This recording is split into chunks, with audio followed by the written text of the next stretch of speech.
Alright mga amigos, pinatunayan ni LD Bino Rafael Espinosa na hindi tsamba ang pag-agaw niya ng titulo kay Robeisy Ramirez sapagkat ngayong araw nga po mga amigos, inulit ni Rafael Espinosa ang tagumpay kay Robeisy Ramirez. Sa kanilang unang paghaharap noong nakaraang taon ng Disyembre, majority decision lamang ang tagumpay ni Rafael Espinosa pero this time, mas kumbinsido na ang naging panalo ni LD Bino kung saan sa loob nga lamang po ng 6 na rounds ay pinatigil nito si L-Train Robeisy Ramirez. Sumuko at tumayo po sa laban si Robeisy Ramirez. Nangabuti ng right straight nitong si Espinosa. Medyo nagulat ang lahat sa pag-ayaw ni Robeisy Ramirez dahil parang hindi naman ganun kalakas yung tumama sa kanya. Pero kiniklaim po ni Robeisy Ramirez na bago siya tamaan ng right straight nitong si Espinosa, sa mga early rounds po ay nirereklamo niya na po sa referee na sinisiko siya nitong si Espinosa hanggang sa napuruhan yung kanyang kanang mata noong round 6. Nagdalawa daw ang kanyang paningin at nabasagan ng orbital bone kaya't nag-quit sa laban. Pero dismayado nga po ang karamihan kay Robeisy Ramirez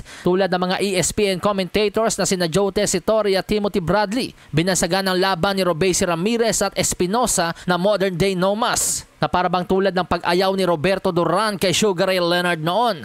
Binabash ngayon si Robeisy Ramirez sa tinatawag na quitter sa social media. At dahil nga po sa pag-ayaw na yan ni Robeisy Ramirez matagumpay pong nadepensahan sa ikalawang pagkakataon ni LD Bino Rafael Espinosa ang kanyang WBO World Featherweight title. Sa ngayon, nag-improve na po ang kartada ni Rafael LD Bino Espinosa sa 26 wins, no losses, no draws with 22 knockouts. Samantala sa iba pang balita, na-upset po ni Richardson Hitchins si Liam Paro upang maagaw ang IBF World Super Lightweight title. Pero kamuntik-muntikan pong lutuin si Richardson Hitchins sa laban kontra kay Liam Paro. Dahil split decision lang po ang panalo ni Richardson Hitchins na dapat ay unanimous. Dalawang hurado ang pumabor kay Richardson Hitchins sa score na 116-112 habang ang isang hurado naman po ay nag-score ng 117-111 ang layo.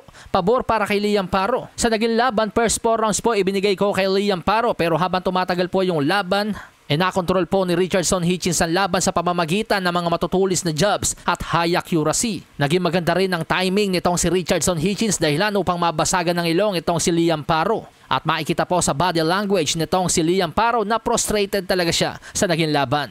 At dahil sa panalong yan ni Richardson Hitchins mga amigos, nag-improve na po ang kartada nito sa 19 wins, no losses, no draws with 7 knockouts. At ayon sa 27 anyos na tubong New York, gusto niya makasagupa sa susunod si Devin Haney.